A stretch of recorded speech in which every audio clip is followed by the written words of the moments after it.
തിരുവല്ല തുകലശ്ശേരിയിലെ ഒരു കാറ് കത്തിച്ച് അപ്പനും അമ്മയും ആത്മഹത്യ ചെയ്തതായി കഴിഞ്ഞ വ്യാഴാഴ്ച ഒരു സംഭവം ഉണ്ടായി. തുകലശ്ശേരി ചെമ്പോലി മുക്ക് വേങ്ങശ്ശേരി പടിഞ്ഞാറേ വീട്ടിലെ രാജു തോമസ് 68 വയസ്സുണ്ട്. ഭാര്യ ലൈലിയുമാണ്. 62 വയസ്സുള്ള ലൈലിയും കൂടെ ചേർന്നാണ് അവരുടെ കാറിനുള്ളിൽ പെട്രോൾ ഒഴിച്ച് അവർ സ്വയം കത്തി അമർന്നത്. മകനെ പ്രതിയുള്ള ദുഃഖം, അതാണ് മെയിനായിട്ടുള്ള കാര്യം.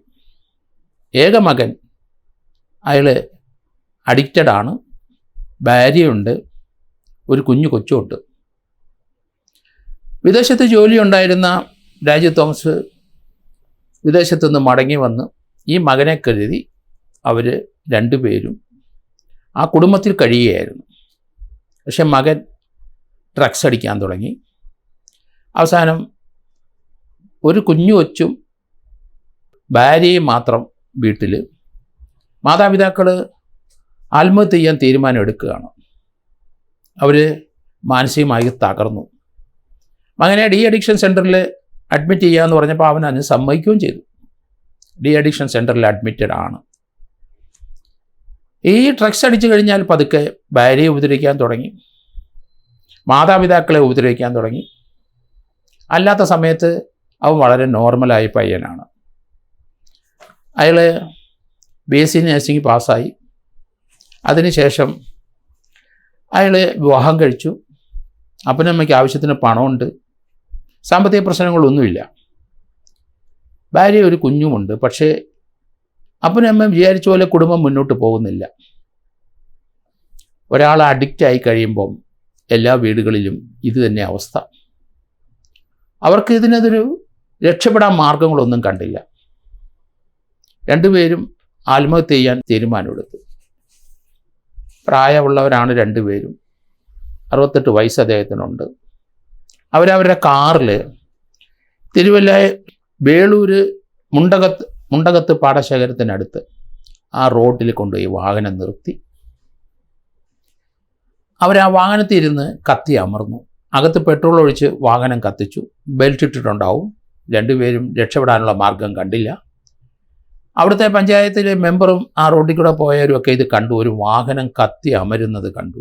ഇവരെല്ലാം ഓടിച്ചെന്ന് സഹായിക്കാനായിട്ട് ഓടിച്ചെന്ന്. പക്ഷേ അവർ അകത്തിരുന്നവർ രക്ഷപ്പെടാൻ ശ്രമിക്കുന്നില്ല.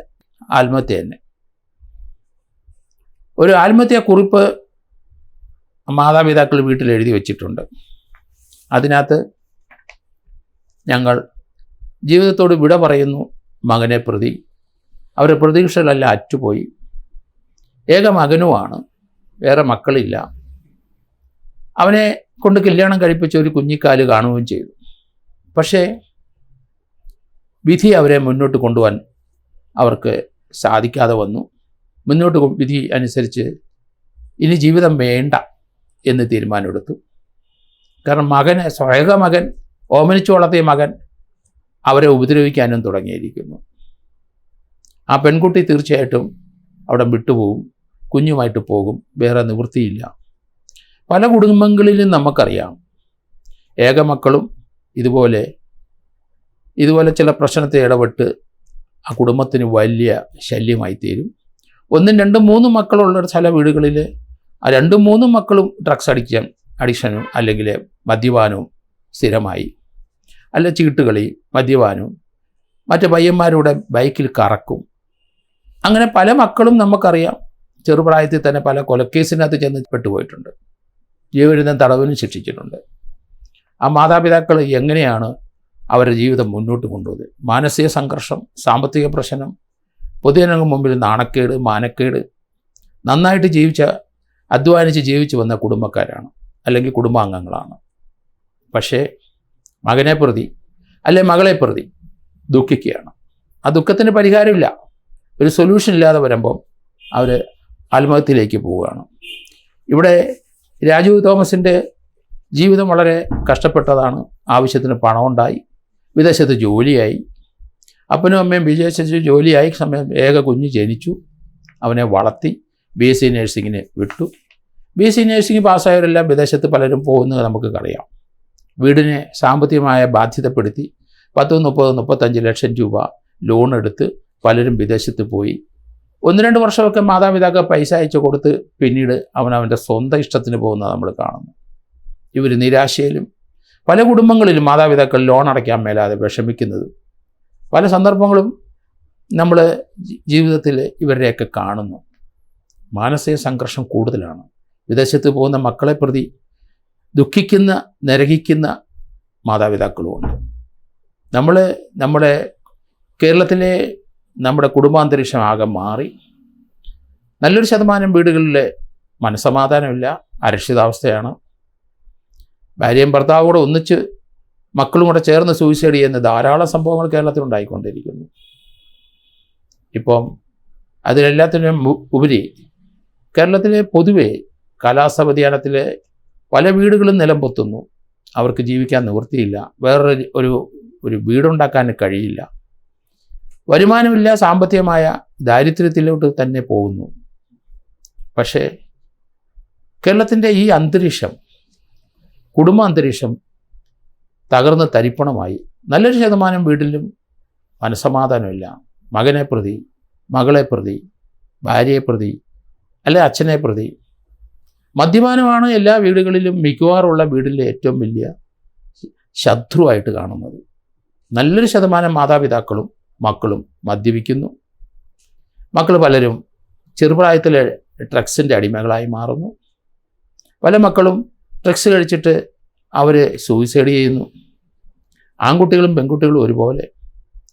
അതുപോലെ തന്നെ സോഷ്യൽ മീഡിയയിൽ അഡിക്ഷനായി പലരും മരിക്കുന്നു. കുട്ടികൾ ചെറുപ്പത്തിൽ മാതാപിതാക്കൾ ഇതെല്ലാം കണ്ടുകൊണ്ടിരിക്കുന്നു. അതുപോലെ തന്നെയാണ് ഇവിടെ സംഭവിച്ചിരിക്കുന്നത്. ഏകമകനെ പ്രതീക്ഷിച്ച് ജീവിതം കെട്ടിപ്പടുത്ത അവരുടെ ആ ഏകമകൻ റോങ് ട്രാക്കിൽ കൂടെ പോയി കഴിഞ്ഞിരിക്കുന്നു. തിരിച്ചു കൊണ്ടുവരാൻ പല പണിയും നോക്കി. അതിനകത്ത് രക്ഷയില്ല എന്ന് അവർക്ക് തോന്നിയിട്ടുണ്ടാവണം. രണ്ടുപേരും കാറിനകത്ത് പെട്രോൾ കരുതിയിട്ടുണ്ടാവും. രണ്ടുപേരും സീറ്റ് ബെൽറ്റ് ഇട്ട് ആ വാഹനം റോഡിൽ നിന്ന് മാറി കുറേ ദൂരെ ഒരു വഴി സൈഡിൽ കൊണ്ടിട്ട് മറ്റുള്ളവർക്ക് ഉപദ്രവം ഉണ്ടാകാതെ അവർ തീ കൊളുത്തി സ്വയം കത്തിയമരുന്നത് ആണ് നാട്ടുകാരും നമ്മളുമൊക്കെ കണ്ടത്. അതുകൊണ്ട് ആത്മഹത്യാ പ്രവണത പലർക്കും ഉണ്ടാവും. അത് ആരെയെങ്കിലും ആയിട്ട് സംസാരിച്ച് ഇൻറ്ററാക്ട് ചെയ്യണം. അത് അല്ലെങ്കിൽ ഡോക്ടറെ കാണണം. അതുമല്ലെങ്കിൽ നമ്മൾ അടുപ്പമുള്ളവരോട് സംസാരിക്കണം. അവരുടെ ഉപദേശം കേൾക്കണം. പലരും അവരെ ഉണ്ടാകുന്ന ദുഃഖത്തിൽ നിന്ന് പിന്മാറാനുള്ള ചില ഉപദേശങ്ങൾ നൽകണം. നമുക്ക് മോറലായിട്ട് സപ്പോർട്ട് തരും. അതുകൊണ്ട് ഇങ്ങനെ ചിന്തിക്കുന്നവർ വഴിമാറി ചിന്തിക്കണം.